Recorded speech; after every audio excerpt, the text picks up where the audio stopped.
Okay, welcome again to another new trading week. This is our weekend market reviews. Well, the last 2 weeks have not been quite active for the month of August, but at any rate, we are following the market to see if we can catch up those opportunities that August will present. All right, before we go into the market reviews, let's look into our activity for last week and see how well we have performed. Well, as you can see, for those of you who are members of the VIP channel, we took a trade in the Swiss franc against the Japanese yen. Let me bring up that chart. All right, this was a trade we took in the Swiss franc against the Japanese yen. Unfortunately, I think we lost this trade, which of course is 4.4. Sorry, which of course constitutes a 4% loss on our account. All right, so we scored a loss in this pair. Surprise, they didn't perform too well. Okay, then we went into the New Zealand dollar against the Japanese yen as well. Here price wiggle, all right, somewhere around in here, then came back. We were able to close for about 10 pips profit. All right, 10 pips profit. We closed the trade out completely and we moved on. Then if you look into if you keep going down, all right, this was the update for the Swiss franc against the Japanese yen, where we got stopped out. All right, and of course we were holding a partial trade the week before last trade, which was in the sterling pounds against the Canadian dollar. Right, we closed the remaining 50%. All right, okay, we cashed out 50% of the profit at plus 131 pips. All right, that was a trade before last week. We held that trade active. We cashed out plus 131 pips on the first profit. All right, that 50% profit. Then for that New Zealand dollar against the Japanese yen I was talking about, we closed out 100% of that trade at plus 10 pips profit as price came back to our entry with much hesitation. Then we went again into the euro against the Canadian dollar, which was of course our last trade for last week. Well, that trade again struggled, given the much hesitation. All right, so we are holding at some point the remaining 50% of the sterling pounds and the euro against the Canadian dollar, where we took 3% risk. Okay, so for the euro against the Canadian dollar, we were only able to cash out 30% of our profit at plus 20 pips. All right, at plus 20 pips, we quickly moved our stop loss to our 1.4734 level. It was quite a very volatile and momentumless market. All right, at the same time, so we closed out our remaining 50% in the sterling pounds against the Canadian dollar at plus 80 pips. All right, so we gave out some pips at the 50% of our profit. And then the euro against the Canadian dollar, price came back down. All right, taking us out of break even, and then we closed that trade out completely at break even. That's the remaining 80%. Okay, well, it's okay.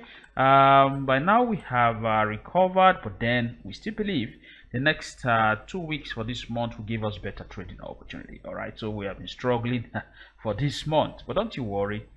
We are very confident that the month will end well. Okay, now looking into the Forex Factory economical calendar, we have so many high impact news announcements, all right, scheduled for this upcoming trading week. And as usual, you want to be extremely careful trading, especially if you're an intraday trader, around the news release hour. All right, you want to take note of the release time and make sure you are not caught up in those news announcements. All right, so like I said, for the last 2 weeks, the market has not been really good in terms of momentum, in terms of price action. You will see much of hesitation, right? Much of congestion. In fact, this was for the sterling pounds against the Canadian dollar.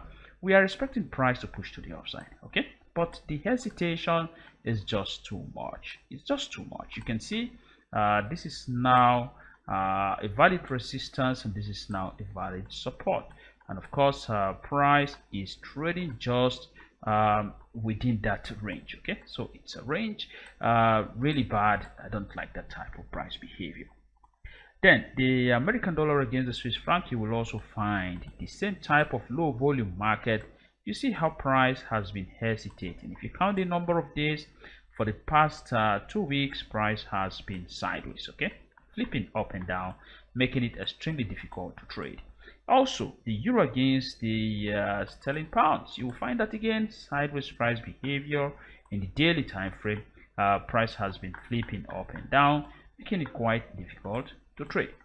Similarly, you will see the sterling pounds against the American dollar. I was actually following this, but the lots of hesitation we got, in fact, very tiny candles there, momentumless price action, made it quite difficult for us to trade. Not different, I am just bringing up these charts randomly so you can see what has been going on. The Canadian dollar against the Swiss franc, again, very sideways price behavior. So the market is actually going into a sleep. We hope that is going to, the wake-up call is going to happen probably in this upcoming trading week, and that you find same the sterling pounds against the Japanese yen. The Japanese yen has remained weak for most times now. We hope to see that this currency will gain some strength, the Japanese yen. All right, most of them are trading at their optimal area, and we have our eyes searching for valid opportunities.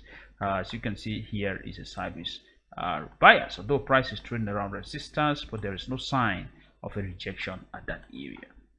Finally, the euro against the American dollar. I just want to show you again that here we got that hesitation. All right, if this major pairs are giving us this hesitation, it's a hint that the market is not in good condition and may not offer trading opportunities optimally. Okay, for the euro against the American dollar, I was actually going to take this trade, but then this thing came just way into the 50% of this range. I didn't like it. All right, I was going to take the trade, but because of that, I didn't take this trade.